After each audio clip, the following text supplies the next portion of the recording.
জোট করার প্রস্তুতি কতদূর? ব্রেকিং নিউজ হবে, আমি বলছি। মুকুল রায় নিজেই পাত্তা পেত না। মিমকে কোথাও ওয়েস্ট বেঙ্গলে জায়গা করে দিচ্ছেন হুমায়ুন কবির। সেলিম সাহেবের সাথে জোট করতে চেয়েছিল, নট বাম ফ্রন্ট, নট লেফট ফ্রন্ট। আমাদের মতো লোকের ফোন ধরে না। আপনি বড় হিন্দু না শুভেন্দু বড় হিন্দু, এক নম্বর শক্তি হয়ে এ টিমের ক্যাপ্টেন হিসাবে খেলবো। হুমায়ুন কবিরের এই এত কনফিডেন্স কোথা থেকে আসছে? 26-এর বিধানসভা নির্বাচন একেবারেই দুয়ারে কড়া নাড়ছে, একদম সামনেই। এই সময় প্রত্যেকটি রাজনৈতিক দল নিজেদের মতন করে রাজনীতির ঘুঁটি সাজাচ্ছে, এবং সেই সঙ্গে যে নামটি নিয়ে বেশ আলোচনা চলছে, পর্যালোচনা চলছে, সেই নামটি জনতা উন্নয়ন পার্টির চেয়ারপারসন এবং প্রতিষ্ঠাতা হুমায়ুন কবির। দ্য ওয়ালে তিনি রয়েছেন আমাদের সঙ্গে। দাদা, বলুন কেমন আছেন? টেনশন হচ্ছে কি? কোনো টেনশন নেই।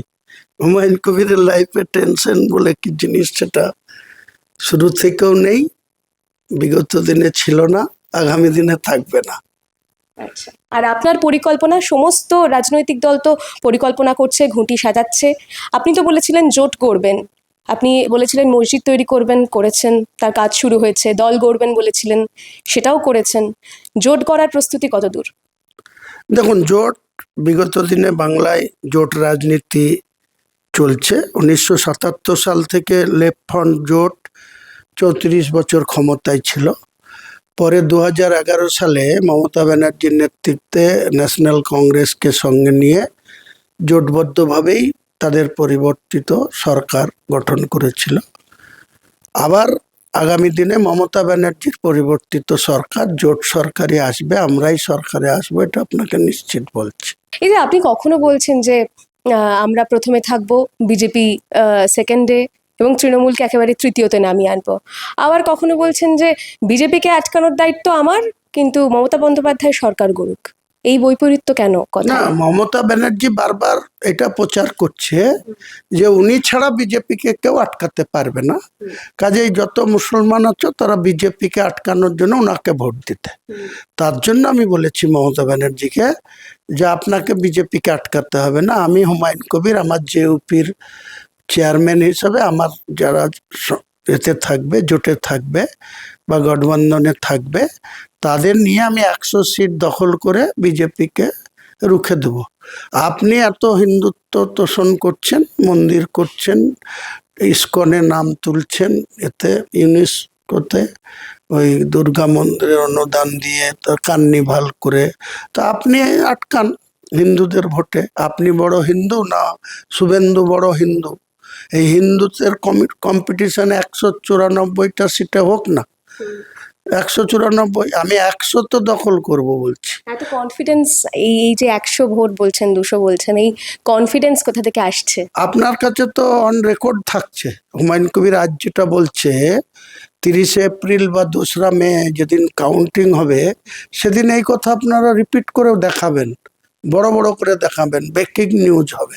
আমি বলছি, আমি হুমায়ুন কবির এতটাই কনফিডেন্স আছি যে এবারে অ্যাসেম্বলিটা যদি মেজরিটি হয় তাহলে সেটা হুমায়ুন কবিরের নেতৃত্বে মেজরিটি আসবে, আর তা না হলে 1 নম্বর লার্জেস্ট পার্টি হুমায়ুন কবিরের হবে, সেকেন্ড পার্টি বিজেপি হবে, থার্ড পার্টি টিএমসিতে চলে যাবে। তৃণমূলের এই অবস্থায় যদি না আসে, তখন আপনারা তো আমার বিরুদ্ধে যত রকম দরকার বলবেন, আমাকে যত রকম ধিক্কার জানানো, যত রকম আমাকে অনভিজ্ঞ, যত রকম মুখবাজ করেছে, এসব তো বলার সুযোগ থাকছে আপনাদের কাছে। এই যে গতকাল মুকুল রায় প্রয়াত হলেন, সেখানে আপনি গিয়েছিলেন শ্রদ্ধা জ্ঞাপন করতে। আমরা ছবিতে দেখেছি যে আপনার পাশেই কখনো মেয়র ফিরহাদ হাকিম ছিলেন, অভিষেক বন্দ্যোপাধ্যায় ছিলেন, একদম কাছাকাছি আপনারা ছিলেন। কথা বলার সুযোগ হয়েছে? কি বললেন তারা? ফিরহাদ হাকিম আমাকে কথা বলেছে, আমিও তার কথা দু একটা বলেছি। তো এটা তো সৌজন্যতা, কারণ ফিরহাদ হাকিমও একজন কলকাতার মেয়র এবং আরবান দপ্তরের মন্ত্রী, তো আমার ভাইয়ের মতো। তো সে যখন পাশাপাশি ওখানে মুকুলদার সাথে আমার ব্যক্তিগত সম্পর্ক ছিল, এবং মুকুলদা আমার বাড়িতে অনেকবার গেছিলেন। আমিও অসুস্থ অবস্থায় মুকুলদার বাড়িতে মুকুলদাকে দেখতে গিয়েছিলাম। মুকুলদা আমার উপকারও যেমন করেছে, আবার মুকুলদা আমার ক্ষতিও অনেক করেছে। কারণ মুকুলদা আমাকে যখন তৃণমূলে নিয়ে গেল, যাওয়ার পরে প্রথম দিকটা আমাকে সব রকমই কথা শুনতো, সাপোর্ট দিত। অভিষেক যখন 2014-তে এমপি হয়ে গেল, মুকুল রায় নিজেই পাত্তা পেত না, তো আমাকে আর কি পাত্তা দেবে। তখন থেকে তো আমাদের ইরোশন শুরু হলো, আমাদের অসম্মান করা শুরু হলো। এবং আমাকে 2015 সালের 25শে ফেব্রুয়ারি আমাকে বহিষ্কার করে দিল 6 বছরের জন্য। তাই মুকুলদার হাত ছিল। আবার মুকুলদা 2017-তে বিজেপি গেল, বললো আমি মমতা ব্যানার্জিকে মুখ্যমন্ত্রী করে পাপ করেছি, সেই পাপের প্রায়শ্চিত্ত করার জন্য বিজেপিতে গেল। আমরা 2018-তে মমতা ব্যানার্জির প্রশাসনের অত্যাচার নির্বিচারে সেটা সহ্য না করতে পেরে দেখলাম যে মমতা ব্যানার্জি একটি রাজ্যের মুখ্যমন্ত্রী, সে পুলিশ মন্ত্রী, সে যদি এইভাবে সাধারণ মানুষের উপরে অত্যাচার করে, তাহলে তা মোকাবেলা করতে গিয়ে বিজেপিতে গেলাম। তো 2018 সালের 25শে জুন দিল্লিতে। তারপরে আমার একটা তখন এই যে এখন ডিফেন্স মিনিস্টার রাজনাথ সিং তখন হোম মিনিস্টার ছিলেন, তো উনি 4 জন সিকিউরিটি অ্যালট করে দিলেন কৈলাস বিজয়বর্গীর কথা মতো। এই মুকুল রায় আর দিলীপ ঘোষ আমার সিকিউরিটি হতে দেয়নি, ক্যান্সেল করে দিল। বলো রে, হুমায়ুন কবির সেন্ট্রাল ফোর্স নিয়ে ঘুরবে, এ হবে না, ওরা ঘুরবে। তো এইসবের জন্য হুমায়ুন কবির বিতর্কিত, কিন্তু আজকে মুকুল রায় নেই। খারাপও যেমন লাগছে, তেমনি মানুষের ক্ষতি করলে তার নিজের ক্ষতি হয়। সে হুমায়ুন কবির হলেও তাই, মুকুল রায় হলে তাই, ববি হাকিম হলেও তাই, মমতা ব্যানার্জি হলেও তাই। ঈশ্বর একজন আছে, সৃষ্টিকর্তা, তার কাছে কারো ছাড় নেই। সে কখনো কখনো ছাড় দেয়, কিন্তু ছেড়ে দেয় না। সিপিআইএম অভিযোগ করে যে এই রাজ্যে বিজেপির যে বাড়বাড়ন্ত, সেটার পিছনে তৃণমূল দায়ী। তৃণমূল এই বাড়বাড়ন্তের সুযোগ দিয়েছে বিজেপিকে। আবার এই অভিযোগও আসে যে মিমকে কোথাও ওয়েস্ট বেঙ্গলে জায়গা করে দিচ্ছেন হুমায়ুন কবির। এই এই এই অভিযোগ কি সত্যি? দেখুন, সিপিএম এর যারা বর্ষিয়ান কমরেড, বিমান বোস থেকে সুজন চক্রবর্তী থেকে অনেক নেতা আছে, তাদের আমি কোনো অসম্মান করতে চাই না, অসম্মানজনক কথা বলতেও চাই না। কিন্তু ওনারা নিজেরা কখনো ভেবেছেন যে 34 বছর যে সরকারটা ওনারা চালাচ্ছিলেন, সেই সরকারটা পরাজিত করার সময় মমতা ব্যানার্জির নেতৃত্বে যে 1 বছর আগে থেকে 2009 সালের লোকসভা নির্বাচনের ঠিক পরে 2010 সাল থেকে, তখন বুদ্ধবাবুর হাতে 235টা সিট ছিল। তখন এই মমতা ব্যানার্জি কোনো জাত দেখেনি, কোনো ধর্ম দেখেনি, সমস্ত লোকদেরকে একটা করে প্রতি শনিবার আর রবিবার কলকাতায় বুদ্ধিজীবীদের মিছিল বেড়াতো। ভুলে গেছে মমতা ব্যানার্জি? ভুলে গেছে না এই এই এদের মতো সুজন চক্রবর্তীদের মতো চুল পাকা লোকগুলা ভুলে গেছে যে ওদেরকে হটানোর জন্য তখন আরএসএস, যে কোনো দল, তৃণমূল, কংগ্রেস সবাই মিলে সিপিএম হটাও, তার জন্য প্রতি শনিবার রবিবার কলকাতায় প্রতি শনি রবিবারে মিছিল বেরোতো। কাদের? বুদ্ধিজীবীদের। সেসব বুদ্ধিজীবীরা আজকে কোথায়? সেই বুদ্ধিজীবীরা আজকে কোথায়? নিজের বুদ্ধিজীবীরা তো 90% বুদ্ধিজীবী নিজেদের আখেরে গুছিয়ে মমতা ব্যানার্জির কাছ থেকে সুবিধা নিয়ে সব সাইলেন্ট হয়ে গেছে। তাহলে আমাদেরকে তো ওই মিমকে ডাকতে হবে, নাই রহিমকে ডাকতে হবে, নাই করিমকে ডাকতে হবে, নাই ওই আরেকজন রুহুল আমিনকে ডাকতে হবে, নাই ইমতিয়াজ মোল্লাকে ডাকতে হবে, দিয়ে এদেরকে হটাতে হবে। তখন মমতা ব্যানার্জির মনে ছিল না সিপিএমকে হারাতে, আর সেসব সুজন চক্রবর্তীরা ভুলে গিয়েছে।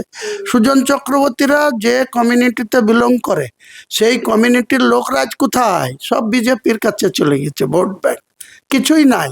ওইখানে বসে বসে আলিমুদ্দিন স্ট্রিট থেকে হুঙ্কার ছেড়ে কিছু হবে না। আমি হুমায়ুন কবির বলছি, সিপিএম আসলেও হুমায়ুন কবির 100 সিট পাবে, সিপিএম না আসলেও হুমায়ুন কবির 100-র উপর সিট পাবে। আপনি সিপিআইএম এর প্রবীণ নেতৃত্বদের কথা বলছিলেন, তার মধ্যে মোহাম্মদ সেলিমের প্রসঙ্গ তো উঠে আসেই। এই ব্যক্তি আপনার চোখে কি, একটু যদি ছোট করে একটু যদি বলেন। মোহাম্মদ সেলিমকে দীর্ঘদিন ধরে দেখেছি বাংলার রাজনীতিতে, তিনি উল্লেখযোগ্য ভূমিকা, কখনো সুজন বাবুরা যেমন এমপি হয়েছে, বিভিন্ন দায়িত্ব পালন করেছে, দলের দায়িত্ব পালন করেছে বাংলার মানুষের পরিষেবা দেওয়ার জন্য। পাশাপাশি সেলিম সাহেবকেও দেখেছি সাংসদ হয়েছে, কখনো রায়গঞ্জে, কখনো উত্তর কলকাতায়, কখনো রাজ্যের মন্ত্রী সবাই থেকেছেন। কাজেই ব্যক্তি সেলিমের সম্বন্ধে আমার শ্রদ্ধা আছে, কিন্তু কমরেড সেলিম আজকে যাদের নিয়ে ঘর করছে, যে সমস্ত বামফ্রন্টের চেয়ারম্যান সুজন চক্রবর্তীদের, তারা কি চাই সেলিমকে তুলে আচার মারতে, না তাকে কোনো ভালো জায়গা দিতে, সেটা তারা সিদ্ধান্ত নেবে, এটা তো আমি নিতে পারবো না। না, আপনি 5 তারা হোটেলে মানে আলোচনা করলেন, আমরা জানি যে সেখানে কি এমন আলোচনা হলো দাদা যে এই রাজনৈতিক দলটার মধ্যে এমন ভাবে একটা চিড় দেখা দিল? দেখুন, আমি ঢাক গুড় করে কথা বলা আমার অভ্যাসের বাইরে। আমি ছোট থেকেই মানুষ হয়েছি, আমি একটু স্বাধীন চেতা মানুষ। আমি যেটা মনে করি যেটা করা উচিত সেটা করি, এটা ভালো সেটা করি, এটা খারাপ সেটা বর্জন করি, এটাই হচ্ছে আমার ক্যারিয়ার। তো সেই জায়গায় আমি সেলিম সাহেবের সাথে জোট করতে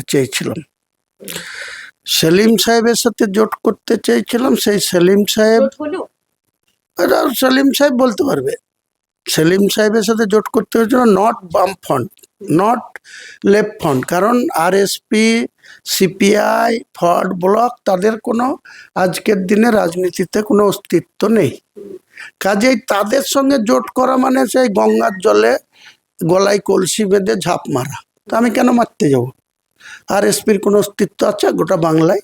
যখন সিপিএম চিফ মিনিস্টার ছিল বুদ্ধবাবুরা, জ্যোতিবাবুরা, তখন এই ফরওয়ার্ড ব্লকের সিংহ, সিপিআই এর কাস্তে হাতুড়ি, জবের শীষ, কুদাল বেলচাতে মানুষ ভোট দিত। এখন একটা কুদাল বেলচা কেউ বহন করে বেড়ায় না, এই বাঘ সিংহকে কেউ পুছেই না, কেউ ওই জবের শীষ কেউ দেখেই না।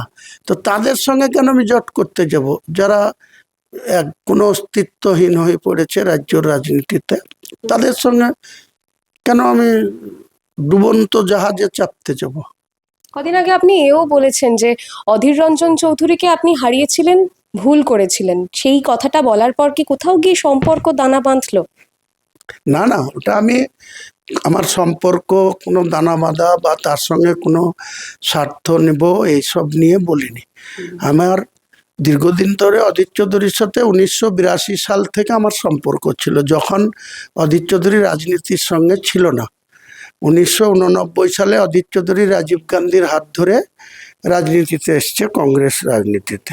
তো সেই অধীর চৌধুরীকে 1999 সালে থেকে পরপর 5বার সাংসদ হয়েছিল, আমরাই তার ভোটার ছিলাম, তার পাশে ছিলাম, দিয়ে তাকে জিতিয়েছিলাম। আবার 2024 সালে সেই অধীর চৌধুরীকেই ইউসুফ পাঠানকে জিতাতে গিয়ে তারকে রাজনৈতিকভাবে পরাজিত করানো হয়েছে। সেটা আমি বলেছি যে এমন একজন ব্যক্তিকে জিতানো হলো, মুর্শিদাবাদের মানুষ জিতালো বা আমরা জিতালাম, সেটা আমাদের একটি ভুলই হয়েছে, কারণ তাকে পাওয়াই যায় না, তাকে মুর্শিদাবাদের মানুষ কোনো কাজে পাওয়া যায় না। একটা এমপি, তার তো এলাকা পরিদর্শন করা, এলাকার মানুষকে পরিষেবা দেওয়া, যে কোনো সিগনেচার করা, একটা সার্টিফিকেট ইস্যু করা, তার একটা অফিস পর্যন্ত বহরমপুরে হয়নি। তাহলে এমপি অধীর চৌধুরী তো প্রতিদিন দিল্লিতে বসে থাকলেও তার অফিস ছিল, তার সার্টিফিকেট পেত, তার কেউ ফোনে পেত, সারাদিনের ভিতরে ফোনে না পেলেও পার্লামেন্টে থাকলেও রাত্রি 1:30-2 পর্যন্ত তার ফোন চালু থাকতো। এর ফোন নাম্বারই কোনো ভোটার চেনে না, আমাদের মতো লোকের ফোন ধরে না। তাহলে কাকে ভোট দিয়েছি? এরপরে দাঁড়াতে বলবেন, সোজা করে দেবো, একদম বড়দায় পাঠিয়ে দেবো, গোহারানো হারিয়ে। আজকেরই খবর দাদা যে নওশাদ সিদ্দিকী তিনি আলিমুদ্দিনে গিয়ে বলেছেন যে জোট চূড়ান্ত। হ্যাঁ, তো হবেই, কালকেই তার ঘোষণা, কি বলবেন? প্রত্যেকটা দলের যিনি চেয়ারপারসন বা সর্বময় নেতৃত্ব, তাদের সিপিএমেরও যেমন অধিকার আছে কার সঙ্গে জোট করবে, কখন ঘোষণা করবে, আবার নওশাদেরও সে অধিকার আছে। নওশাদরা সিপিএম তার সঙ্গে ন্যাশনাল কংগ্রেসকে নিয়ে জোট করেছিল। ওর দলের জন্ম হচ্ছে 21শে জানুয়ারি 2021। তো তারপরে আজকে 5 বছর প্রায় ছুঁই ছুঁই। এরপরে তাকে ভোটে লড়তে হবে। তাকে সেই পুরনো জোট সঙ্গে একজন কেটে গিয়েছে, একটা 0 মাইনাস হয়ে গিয়েছে, আর একটা 0 আছে, আর 0-1 নওশাদ আছে। 0-1 নিয়ে লড়বে। আগামী দিনে আবার 0-0 হবে না ওই 1 থেকে 1-0 হবে, সেটা সময় কথা বলবে। আমি আমার লড়াই করব বলেছি।